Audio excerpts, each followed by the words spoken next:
नमस्कार, मैं हूं तुषार और आप देख रहे हैं खबर 100। आइए रुख करते हैं आज की खबरों की ओर, पर उससे पहले एक नजर आज की हेडलाइंस पर। मुख्यमंत्री शिवराज ने पूर्व मुख्यमंत्री कमलनाथ पर बोला हमला। विधानसभा उपचुनाव को लेकर कंप्यूटर बाबा ने किया बड़ा ऐलान। इंदौर में एटीएम तोड़कर लूट करने वाले आरोपियों का पर्दाफाश। इंदौर स्टेशन पर लगी ultra modern self check plus और सैनिटाइजर कियोस्क।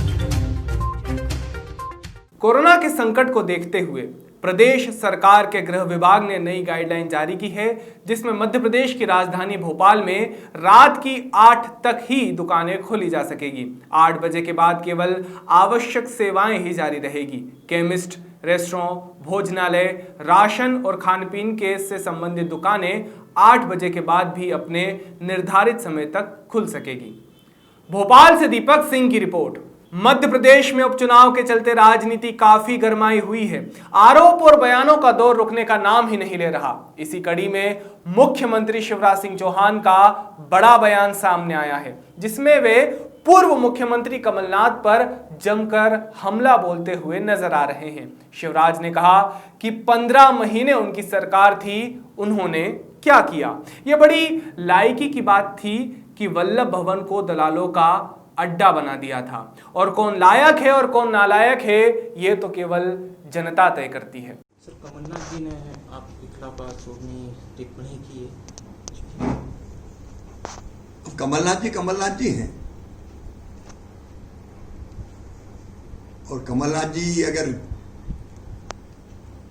कीचड़ी उनको अच्छी लग रही है आरोपों की, मुझे कोई आपत्ति नहीं है। कौन लायक है कौन नालायक है ये तो जनता तय करती है। अब वो खुद सोचें कि लायक कौन है और नालायक कौन है। जो प्रदेश को एक भाव से देखे, जो गरीबों का सम्मान रखे, जो किसान के कल्याण की योजनाएं बनाए, जो बेटियों का उत्थान करे, जो प्रदेश का विकास करे, वो लायक है कि नालायक है ये फैसला जनता को करना है। लेकिन उनको जरूर जवाब देना चाहिए। 15 महीने उनकी सरकार ने क्या किया। ये बड़ी लायकी का काम था कि मध्य प्रदेश के वल्लभ भवन को दलालों का अड्डा बना दिया। ये लायकी है क्या कि पूरे प्रदेश के विकास को ठप्प कर दिया। ये लायकी है क्या कि पदों के वहां रेट लगते थे सरकारी। ये लायकी है क्या लूटने के लिए विभाग बांट लिए गए थे। और ये बात केवल शिवराज सिंह चौहान नहीं कह रहा। याद करें कमलनाथ जी, आपकी सरकार के वन मंत्री श्री उमंग सिंगार जी ने क्या कहा था। शराब माफिया कौन, रेत माफिया कौन। क्या सिंगार जी के बयान आपको याद नहीं है? क्या ये भी भूल गए कमलनाथ जी कि ग्वालियर चंबल संभाग से एक मंत्री जो आज नदी बचाने का नाटक कर रहे थे, वो जनता से कह रहे थे कि हमें माफ कर दो, हम रेत का अवैध खनन नहीं रोक पाए। किस बात को आप लायकी कहते हैं? क्या किसानों से झूठ बोलना लायकी है? क्या बेरोजगारों से छल करना लायकी है? क्या बेटियों को ठगना लायकी है? वृद्धों से झूठ बोलना लायकी है? आप कौन सी लायकी और नालायकी की बात कर रहे हैं? आप कौन लायक कौन नालायक ये तय करेगी जनता। मैं तो हर एक को लायक कहता हूं, और मुझे कोई नालायक कहे मुझे कोई फर्क नहीं पड़ता। मैं तो वैसे भी जनता का सेवक हूं।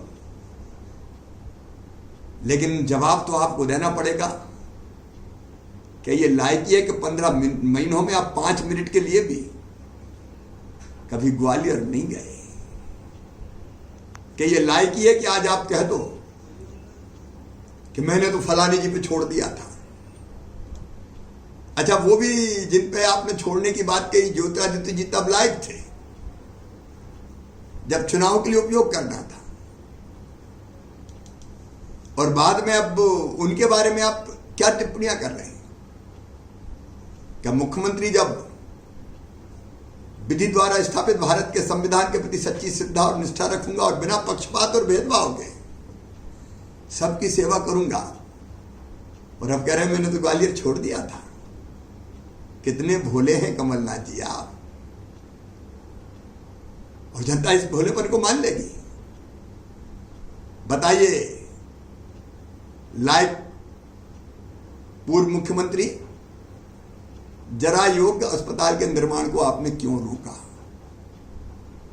बताइए, जरा योग्य को अस्पताल को बाईपास सर्जरी कराने की सुविधा का पैसा क्यों नहीं दिया? आपको बताना पड़ेगा। चंबल एक्सप्रेस वे के निर्माण को आपने ठंडे बस्ते में क्यों डाला? आपको बताना पड़ेगा। ग्वालियर और मुरैना को चंबल से जो पानी लाने की हमारी योजना थी, जो मैंने मुख्यमंत्री रहते हुए तय की थी, आपने ठंडे बस्ते में क्यों डाला? आपको बताना पड़ेगा। आपके पास ग्वालियर संभाग, चंबल संभाग के जनप्रतिनिधियों के लिए 1 मिनट का टाइम क्यों नहीं था? क्यों आपने वहां के विकास के बारे में उनसे बैठ के बात नहीं की? आपको जवाब देना पड़ेगा। 10 दिन में 2 लाख रुपए तक का कर्जा आपने क्यों माफ नहीं किया? कर्ज माफी के झूठे सर्टिफिकेट पकड़ा के अरे अपने सहकारी बैंकों तक को पूरा पैसा नहीं दिया।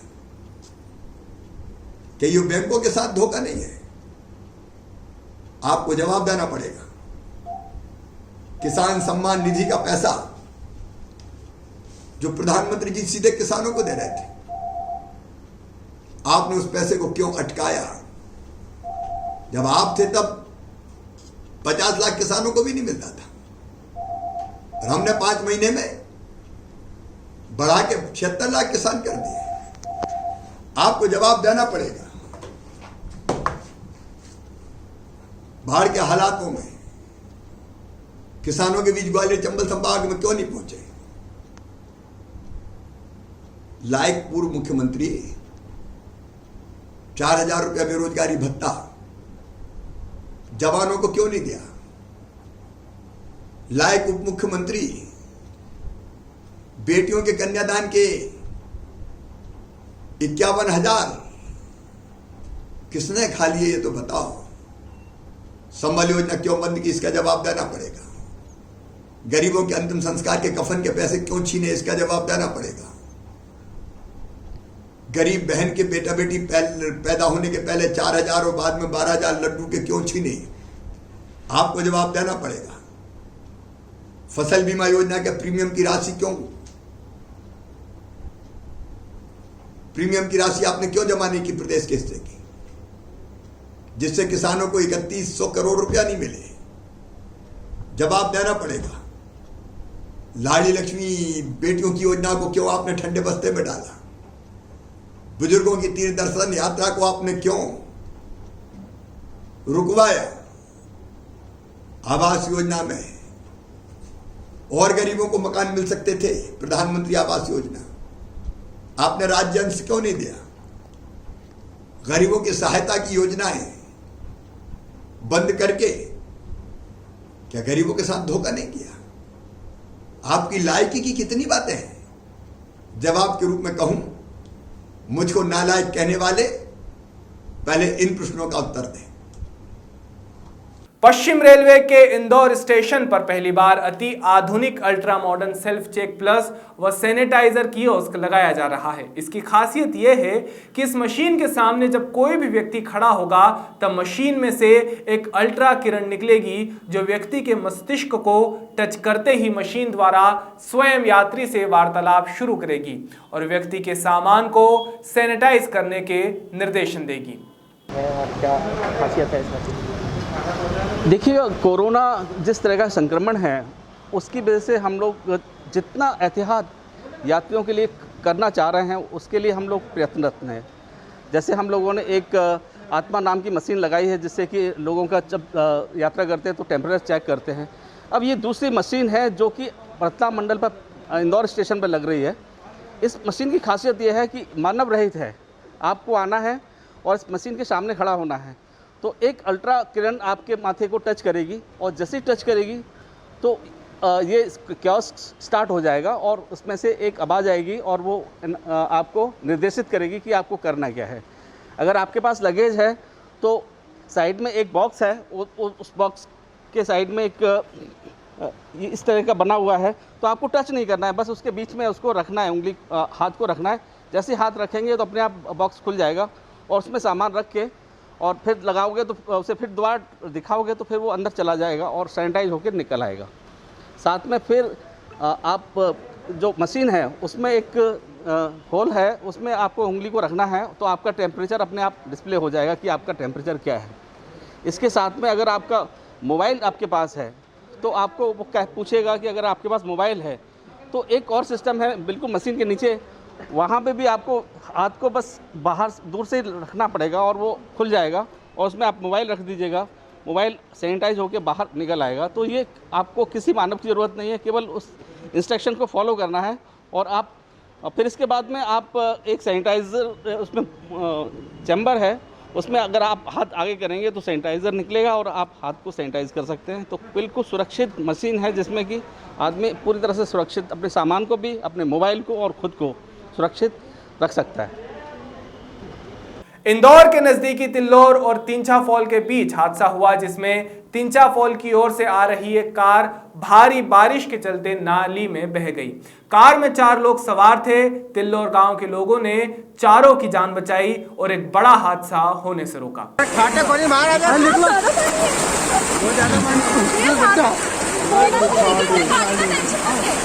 हाँ, गाड़ी को टेंशन नहीं अपना, और आप जाओ चलो निकल भाई निकल।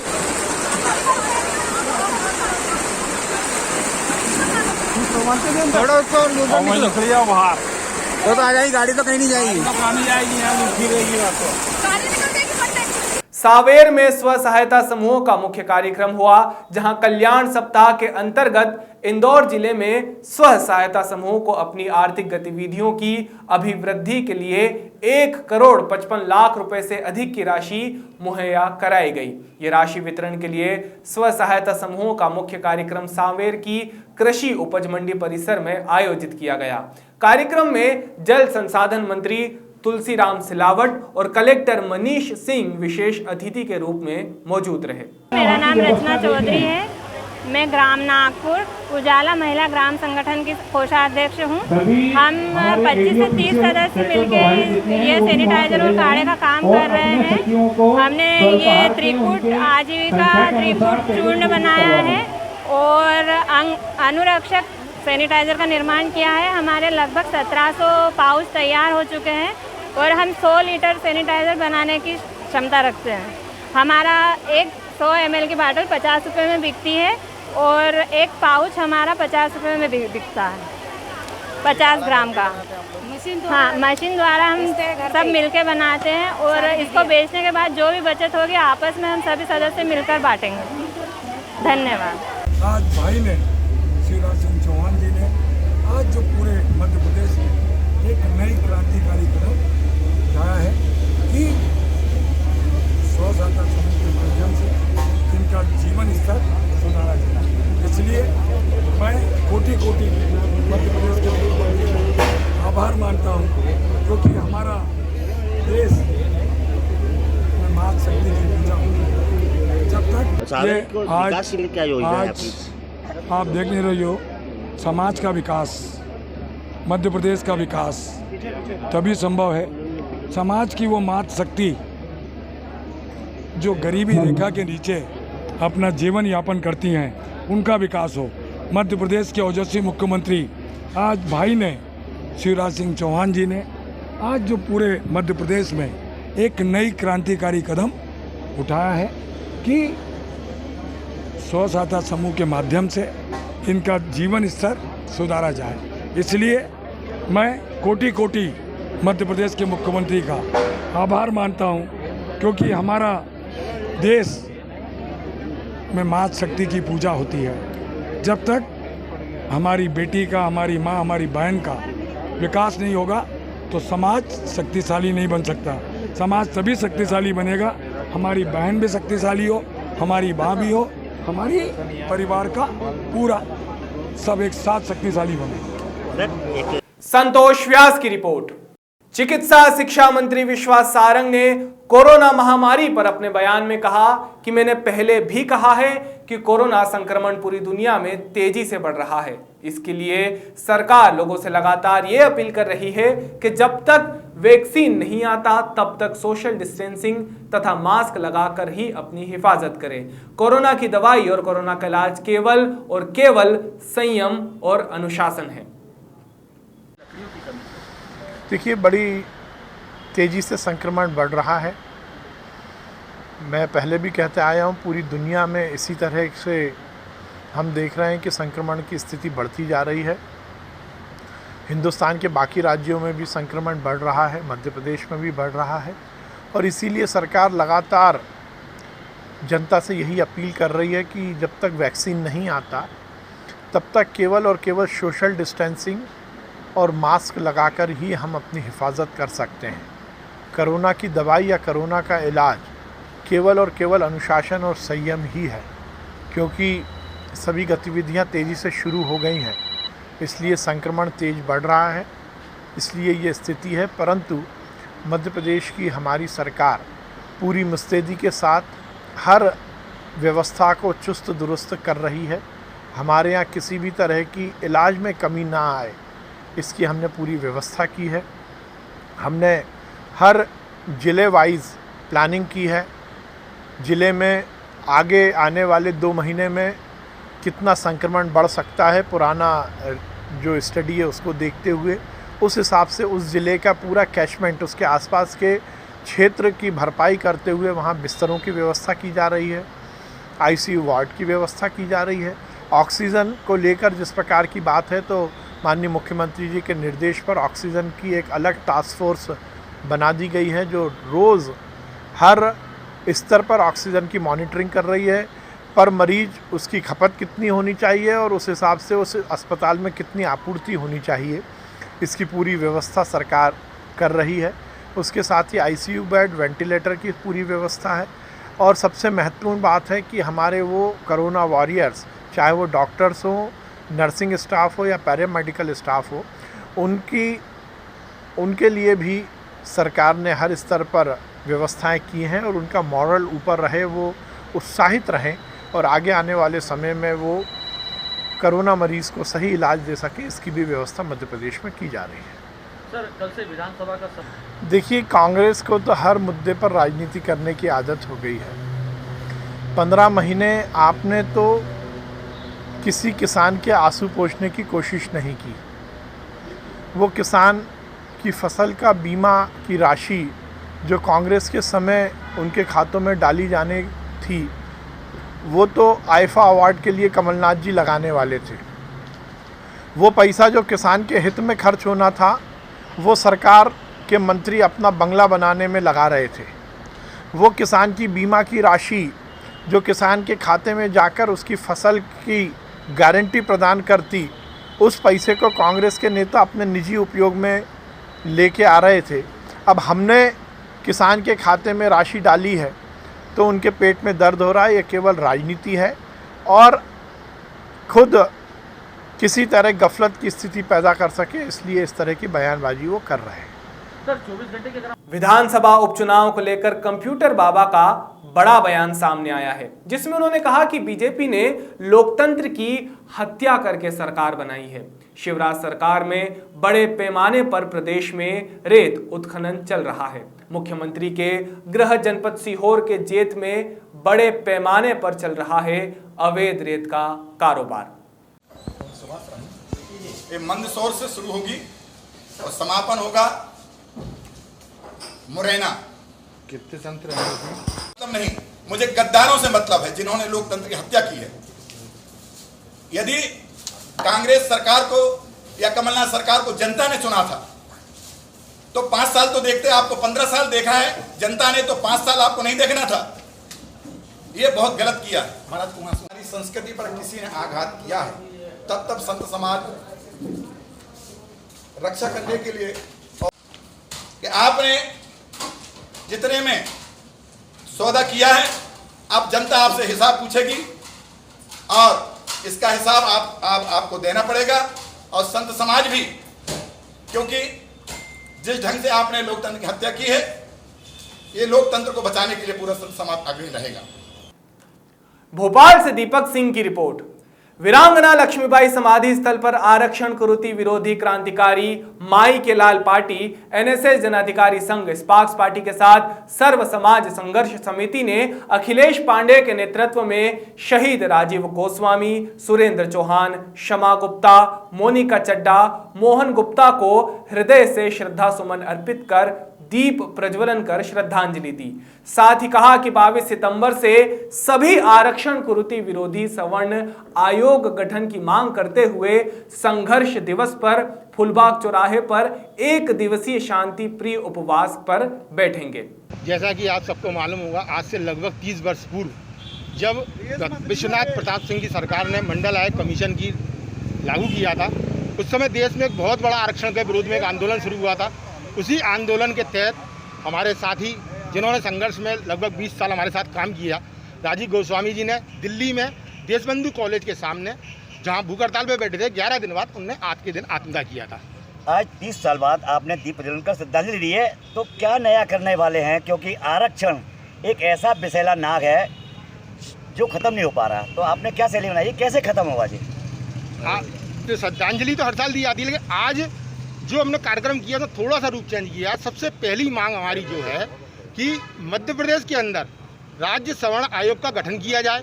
जैसा कि आपको मालूम है, गुजरात के अंदर सवर्ण आयोग बना 2018 में, बिहार के अंदर सवर्ण आयोग का गठन हो सकता है, हुआ वहाँ पे, उत्तर प्रदेश के अंदर घोषणा हो रही है।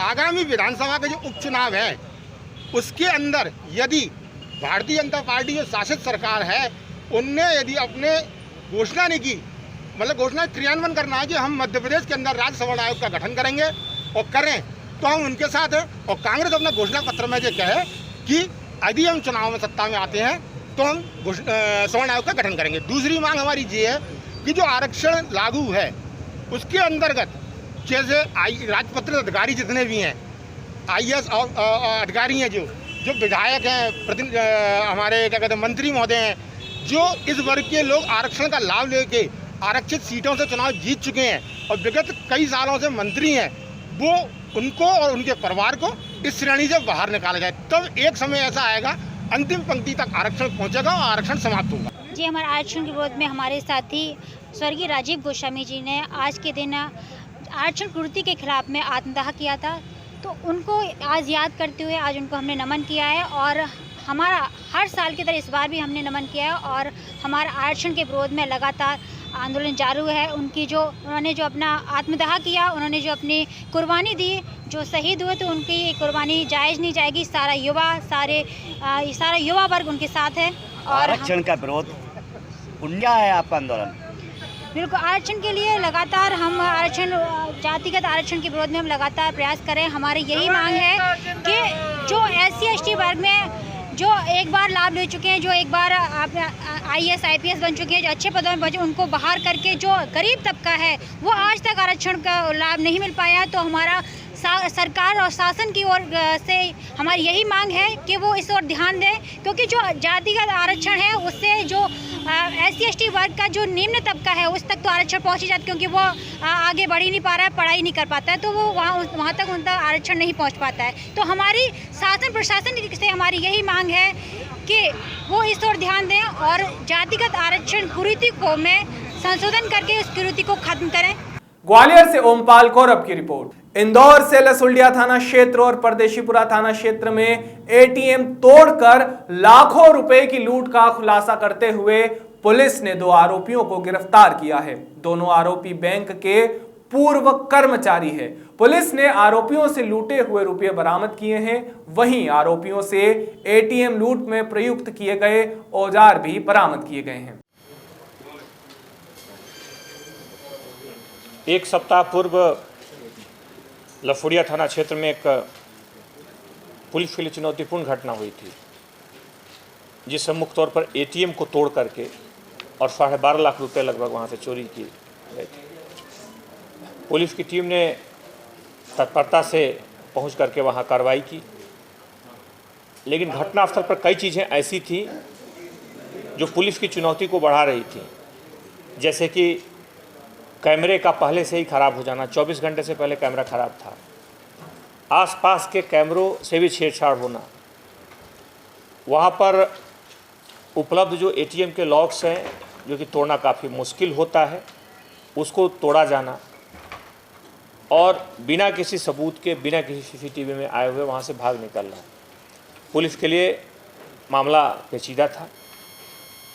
पुलिस ने जब पुरानी घटनाओं पर एक नज़र डाली तो पाया गया कि फरवरी में भी इसी तरह की, इससे भी बड़ी एक चोरी हुई थी, जिसमें मॉडस ऑपरेंडी बिल्कुल इसी तरह का था, और उसमें 13,80,000 रुपये की चोरी इसी तरह एटीएम के इसी मॉडस ऑपरेंडी के आधार पर हुई थी। पुलिस को ये मामला और ज़्यादा चुनौतीपूर्ण लगा, क्योंकि अगर घटनाओं के इस क्रम को नहीं रोका गया तो और भी कई घटनाएं हो सकती थी। एटीएम चूँकि हम जानते हैं कि हर जगह रहता है आसानी से, और इस तरह के एटीएम में अगर घटना हो तो पुलिस की चिंता स्वाभाविक थी। बहरहाल पुलिस ने इसमें टीम मुक्ता लसुड़िया थाने की टीम, उसमें एसपी ईस्ट के नेतृत्व में, उसमें additional SP east Rajesh Raghuvanshi, CSP और टीआई लसुड़िया, इनके नेतृत्व में टीम ने काफ़ी मजबूती से इसमें कार्रवाई शुरू की, और अंततः इसमें पुलिस को एक बड़ी सफलता मिली। जब बहुत सारे अलग अलग सूत्रों को जोड़ करके जब इसमें जांच की गई तो अंततः पुलिस आरोपियों तक पहुंचने में कामयाब रही। इसमें पुलिस के पास सबसे बड़ी चुनौती थी कि मामला पूरी तरह से ब्लाइंड था, अज्ञात था। इसे पुलिस ने आसपास के लोगों से पूछताछ करके, आसपास की जानकारियां जुटा करके, मॉडस ऑपरेंडी के आधार पर आरोपियों के बारे में संभावित जानकारी निकाल करके पुलिस ने जब इसमें अलग अलग तथ्यों को जोड़ना शुरू किया तो एक तस्वीर उभरनी शुरू हुई। पहली इसमें यह बात स्पष्ट थी कि यह मामला साधारण चोरी का नहीं था, यह तकनीकी स्वरूप का था, टेक्निकल मामला था। जिस तरीके से एटीएम में घटना की गई थी, इसलिए पुलिस ने एक साल में इस ज़िले में जितने गए हुए या विभिन्न एजेंसियों के लिए काम करते रहे या बैंक के लिए काम करते रहे कर्मचारी जिनको निकाला गया था, उनका एक बड़े डाटाबेस पर काम करना शुरू किया। एक बहुत बड़ी संख्या में इस तरह की जानकारी निकाली गई, उनकी जीरोइंग शुरू की गई, उनको एक एक आदमी पर नज़र रखी गई। लगातार पुलिस ने आसपास के रास्तों में जो सीसीटीवी और जो जानकारियां थी, लोगों से जो पूछताछ थी, ह्यूमन इंटेलिजेंस था, इन सारी चीज़ों को निकाल करके पुलिस ने काफ़ी तत्परता से एक एक चीज़ों को जोड़ना शुरू किया। लगभग एक सप्ताह की कड़ी मेहनत के बाद पुलिस को इसमें एक महत्वपूर्ण सफलता मिली है। इसमें न सिर्फ वहाँ काम करके निकाले जा चुके 2 कर्मचारियों को पुलिस ने आइडेंटिफाई किया, पहचाना, बल्कि एटीएम में गए हुए 12,47,000 रुपये उनसे जब्त भी कर लिए। न सिर्फ जब्त किए बल्कि वो सारे सामान, वो सारे उपकरण जिसकी मदद से इन्होंने एटीएम को तोड़ा था, वो भी मिले। इसमें अच्छी बात यह रही कि इस पूरे घटनाक्रम में इसके पूर्व की जो घटना थी, यानी परदेसीपुरा की जो 13,80,000 रुपये की घटना थी, उस घटना में आरोपियों ने लगभग 12 लाख से ज़्यादा रकम की रुपए को सोने में बदल दिया था। तो उस पूरे सोने को जो उन्होंने गला के रखा था उसको जब्त कर लिया गया, और बाकी शेष रकम नगद इनसे जब्त कर ली गई। यानी कि जो 13,80,000 रुपये गए थे वो भी पूरी तरह से पिछले जो फरवरी में घटना हुई थी उसको भी पुलिस ने जब्त कर लिया। बल्कि अगर वास्तविक बाजार मूल्य देखें तो चूँकि सोने की कीमत बढ़ चुकी है, तो अभी उसकी जब्त की कीमत अगर देखें तो वास्तविक रूप से ज़्यादा है। तो इस प्रकार पुलिस को एक महत्वपूर्ण सफलता मिली। पूरी टीम को इसमें पुलिस महानिदेशक महोदय की तरफ से 50,000 रुपये के पुरस्कार से पुरस्कृत भी किया गया है।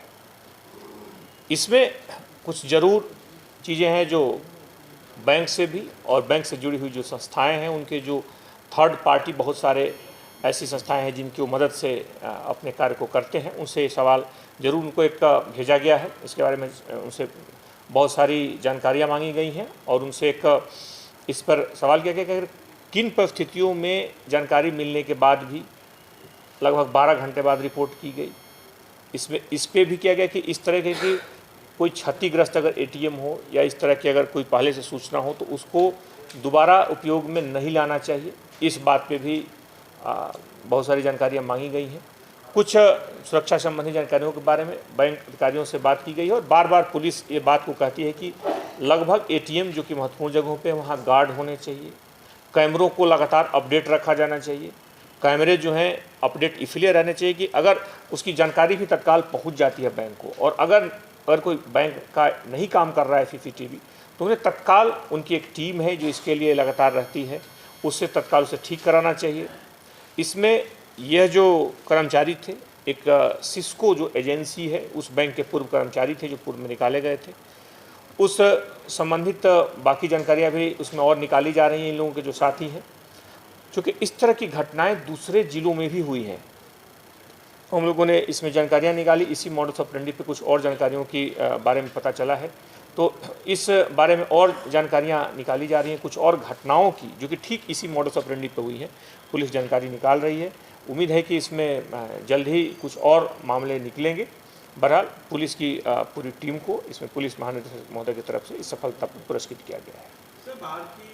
अभी के लिए केवल इतना ही, लेकिन ताज़ा खबरों के लिए देखते रहिए खबर 100, जनता की बुलंद आवाज़।